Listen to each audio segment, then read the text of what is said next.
दोस्तों आज हम बात करने वाले हैं सुजलॉन एनर्जी के बारे में। और जैसा कि आप लोग देख पाओ दोस्तों कि सुजलॉन एनर्जी में आज के दिन भी हमें गिरावट होते हुए दिखाई दे रही है। पिछले दो ट्रेडिंग सेशन से निफ्टी सेंसेक्स में हमें एक तेजी बनते हुए दिखाई दे रही है, एक रिकवरी होते हुए दिखाई दे रही है, लेकिन इस तेजी इस रिकवरी का फायदा हमें सुजलॉन को मिलता हुआ हमें नहीं दिखाई दे रहा है। और ग्रेजुअली अभी के समय में सुजलॉन में हमें सिर्फ और सिर्फ गिरावट ही होते हुए दिखाई दे रही है। तो अभी फिलहाल के लिए इन्वेस्टर्स के मन में ये कंफ्यूजन है कि निफ्टी सेंसेक्स में तेजी बनने के बावजूद भी, मार्केट में पॉजिटिव माहौल बनने के बावजूद भी आखिरकार किस वजह से सुजलॉन में उन्हें गिरावट होते हुए दिखाई दे रही है। तो होपफुली दोस्तों इस वीडियो के माध्यम से आपको क्लियरिफिकेशन मिल जाएगा। अब दोस्तों सबसे पहले अगर सुजलॉन एनर्जी के यहाँ पर एडवांस चार्ट पर आप नजर डालोगे तो यहाँ पर देखो दोस्तों 20 दिसंबर से जो सुजलॉन में हमें गिरावट का माहौल बनता हुआ दिखाई दे, सुजलॉन में जो हमें गिरावट होते हुए दिखाई दे रही है, अब तक सुजलॉन एनर्जी में कुछ खास हमें स्टेबिलिटी आते हुए नहीं दिखाई दे रही है। और ऑलमोस्ट हर एक दिन सुजलॉन में अभी के समय में हमें गिरावट होते हुए दिखाई दे रही है। अब यहाँ पर आपको कुछ चीजें समझना है। अब देखो दोस्तों आपको ये समझना है कि बड़े बड़े जो फंड हाउस होते हैं वो क्या करते हैं कि शॉर्ट टर्म के लिए एक हाई वॉल्यूम स्टॉक में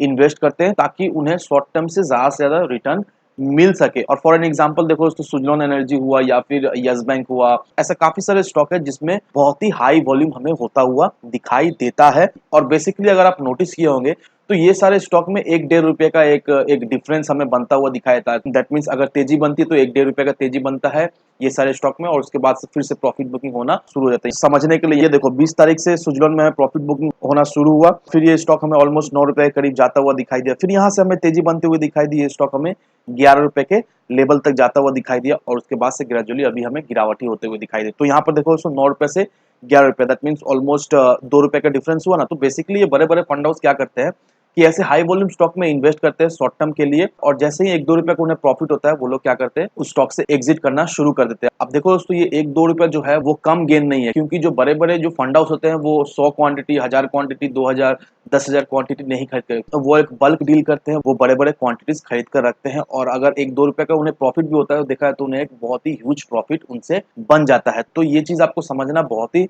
जरूरी है। लेकिन अभी जो सुजलॉन में आपको गिरावट होते हुए दिखाई दे रही है, अभी आपको बिल्कुल ही घबराना है नहीं। अभी देखा है तो आपको मौका ढूंढना है सुजलॉन में फ्रेश एंट्री लेने का, क्योंकि इस गिरावट का अगर फायदा हम उठा सकते हैं तो नो डाउट आने वाले समय में सुजलॉन से हमें एक अच्छी खासी रिटर्न तो मिलेगा ही मिलेगा। क्योंकि दोस्तों मैं आपको कुछ आर्टिकल दिखाऊंगा और वो सारा आर्टिकल्स देखने के बाद आपको ये क्लियरिफिकेशन मिल जाए कि आने वाले समय में किस तरह की तेजी हमें सुजलॉन से मिलते हुए दिखाई दे सकती है। अब जो सबसे पहला आर्टिकल मैं आपको दिखाना चाहूंगा दोस्तों वो ये रहा। यहाँ पर देखो दोस्तों, why budget 2023 is a major opportunity for India to grow its carbon market. अब हम सभी को अच्छी तरीके से पता है कि फरवरी के महीने में 2023 का हमारा बजट आने वाला है, और ये जो बजट आने वाला है इससे देखा है तो रिन्यूएबल एनर्जी के सेक्टर को हमें एक अच्छा खासा गेन मिलता हुआ दिखाई देगा। इस बजट में रिन्यूएबल एनर्जी के सेक्टर को ग्रोथ होने के लिए बहुत बड़ा अपॉर्चुनिटी दिया जाएगा, क्योंकि अभी के समय में गवर्नमेंट का पूरा फोकस है कार्बन एमिशन कमाने के लिए। कार्बन एमिशन कैसे कमेगा? कार्बन एमिशन रिन्यूएबल एनर्जी से ही कमेगा, और इसके लिए गवर्नमेंट अभी के समय में अच्छा खासा स्कीम्स भी हमें लाता हुआ दिखाई दे रहा है। अगर हाल ही में अभी आप देखोगे दोस्तों तो यहाँ पर देखो दोस्तों गवर्नमेंट के द्वारा ये फैसला लिया गया है कि जितने भी ओल्ड विंड मिल्स है उसे रिप्लेस किया जाए और उसके जगह नए विंड मिल सेटअप की जाए, जिसके लिए गवर्नमेंट 40,000 करोड़ रुपीज इन्वेस्टमेंट करने वाली है। अभी के समय में ये मेनली गुजरात और तमिलनाडु में ये रिप्लेसमेंट का प्रक्रिया शुरू होगा, लेकिन जिस तरह से ministry of new and renewable energy के तरफ से ये पहल हमें आते हुए दिखाई दे रहा है, नो डाउट दोस्तों आने वाले समय में ऐसे और भी हमें खबर मिलते हुए दिखाई देंगे। और ये जो ओल्ड विंड मिल को रिप्लेस करके नए विंड मिल सेटअप हो रहा है, इससे देखा जाए तो आने वाले समय में सुजलॉन को भी अच्छा खासा बेनिफिट हमें मिलता हुआ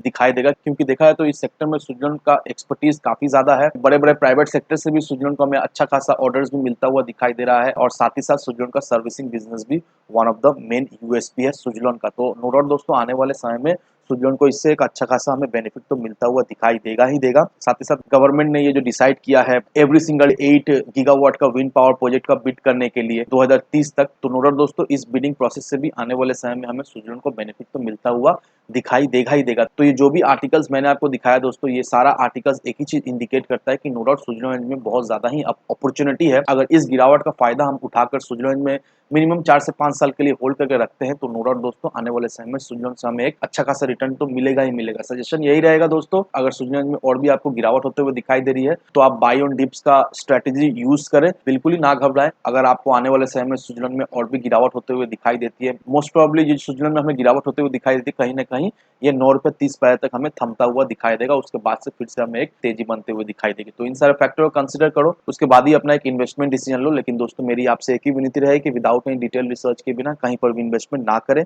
वीडियो अगर आपको पसंद आए तो लाइक सब्सक्राइब जरूर करना। तो चले फ्रेंड्स, मिलते हैं हम अगले वीडियो में।